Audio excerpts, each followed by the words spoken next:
While I'm waiting for more parts to arrive, I'm going to do the starter today.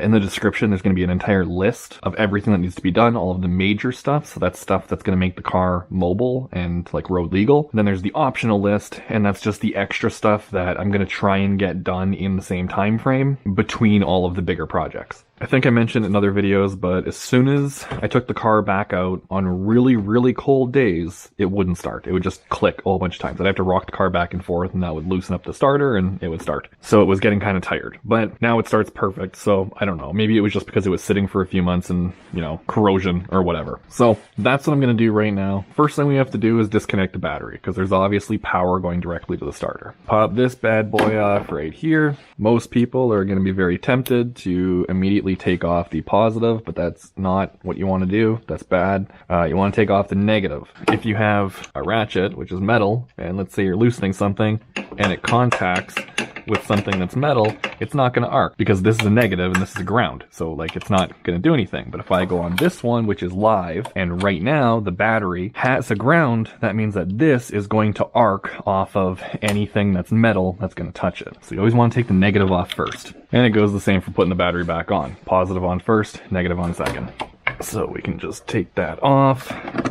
Tuck that down there. That's out of the way. There's this little boot thing right here that just slides over the top. Grab it and you just slide it down. And that's going to expose this 13mm nut right here and then a little clip right here. Now to get to this point right here, you have to take the intake box out. I have an aftermarket intake in here, so obviously I'm past that step. So if you want to see how to remove the intake, I'll have a video linked in the description of when I was installing this, and I'll put a timestamp to like exactly when I was taking this out. So you can just click that, watch how to remove the entire thing, and then once you're at this point, then you can dive back into it. Now, ideally that would be a lot easier without the intake in here. I wonder if I take the 16s out first, that might be a little bit easier because there's a 16 right here. That right there is a 13, and then that goes into a 16. So you're gonna have to take the 13 out first, get the wire off, and then take the 16 out, and those are the two bolts that actually hold the starter in place. From there, I should be able to pull it out and then pull it forward into this open compartment, and then I can get the 13 on the end and then the clip. Should make it easier.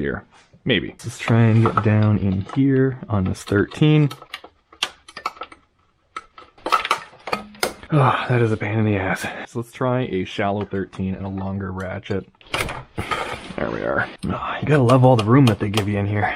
So that's good. I got that one off. Take the cable off. Just kind of tuck that down there for now. And now that's 16 that's over top of the stud. So I am gonna need a deep 16 for that. Okay, so let's just get this in there. And that one came loose. Really give you a lot of room. Now we just put this on here so we don't lose anything. Let's do this one right here on the top. At least we can actually see this one, so that's kind of neat. Now in theory, I should be able to pull this starter out and then put it up on top of these rad hoses.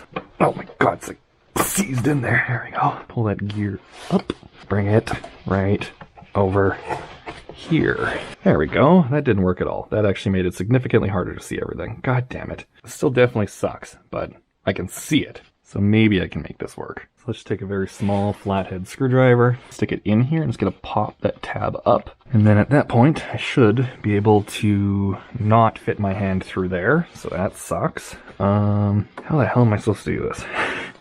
God damn it. So that should be off, so I should just be able to kind of pry that off. Yeah, just like that. Okay, perfect. Awesome. Get the hell out of the way. Okay, that's done. Now I can do that 13. And I need a deep 13. Of course, this on here. Let's try and hold that without breaking the rad hoses. Oh, that wasn't that tight at all. Concerning. Take that cable off, and we have the starter. Bingo bango. So now all we gotta do is put the new starter in. These are not the same. They sent a starter for a manual.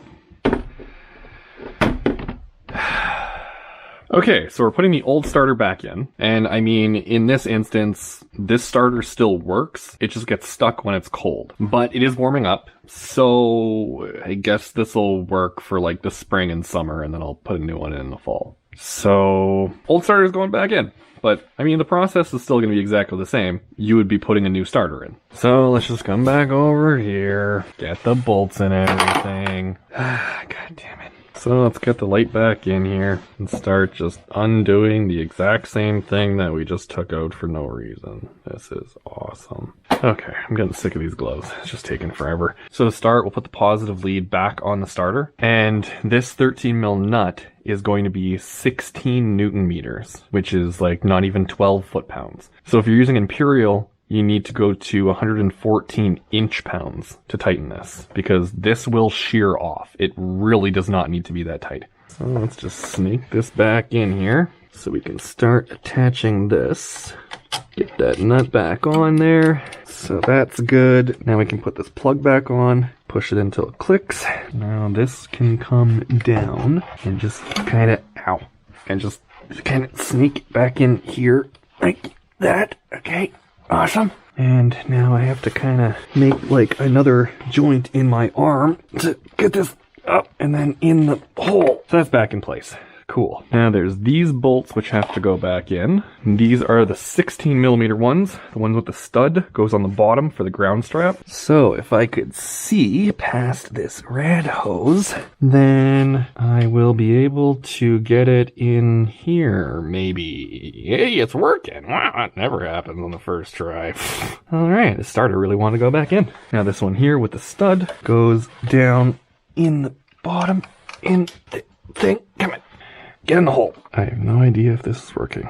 I think it's working. There's no way this is going back in that easy. This never happens. Something catastrophic is going to go wrong.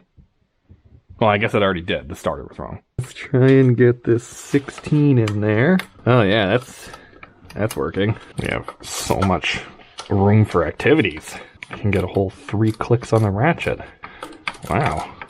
Now, I have no idea how I'm supposed to get in here with a torque wrench. That's not going to fit at all. No, that's not going to work. God damn it. How the hell am I supposed to do this? Both of these bolts that go from the starter to the transmission, those are 80 Newton meters, which is 59 foot-pounds. But I have no idea how I'm supposed to get to the bottom one. The regular ratchet just barely fits. And the head on this is bigger than a regular ratchet. So I wonder if I can use a universal, so that way I can get a super inaccurate torque spec.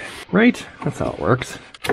Okay, yep, not even getting it on there. Come on, get on the thing. I wish I could see what I'm doing. Oh yeah, this is awesome. There's so much play in this universal that I can't even get it to ratchet. This is what I'm gonna do. I'm gonna torque the top one, and now muscle memory yields that this one needs to be that tight. And that's as close as I'm getting that. So the last thing here is going to be that ground strap, which goes onto the bottom. Just goes on right there. This little guy right in here. And this 13 mil nut goes on top. And this one gets tightened down to 23 Newton meters, which is 17 foot-pounds. So again, you'll have to use an inch-pound torque wrench if you're doing this. In Imperial, which is going to be 204 inch-pounds. And slap the terminal on, tighten that 10 mil up.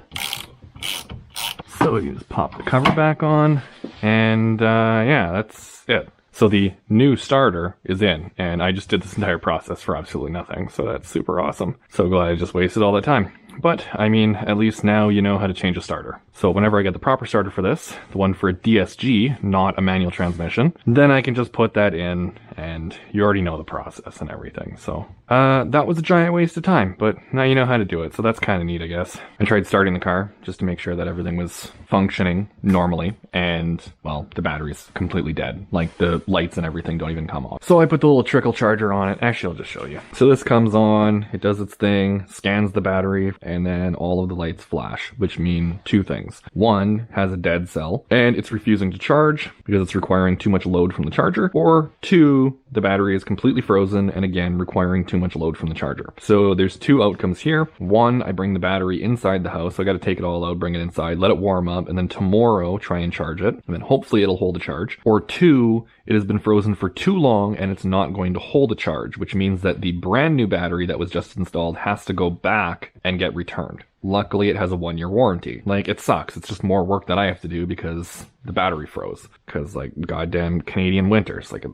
freezing. Now I just have to deal with a battery, and I don't know. There's just so much stuff piling up because I didn't account for this car project to be happening right now. Like, it's not like the set scheduled time in like my YouTube world to be working on cars. The project goes on, but the RSX is gonna have to come in here to get brakes done, so I'm probably going to do the rear subframe, get that going for the next video. Or if it's not done by the next upload, then I have another garage update that'll take its place. But the next A3 portion is probably going to be that rear subframe. Technically, with that rear subframe fixed and a new control arm, as soon as it shows up, this can actually move again. It'll be mobile. Everything works. I don't know. The journey's only starting, but life happens and other stuff comes up. So I gotta prioritize things in like the order of, you know, hits that life dishes out. I guess that's it for this one. Like the video, subscribe, or don't do any of it. I'm not telling you what to do.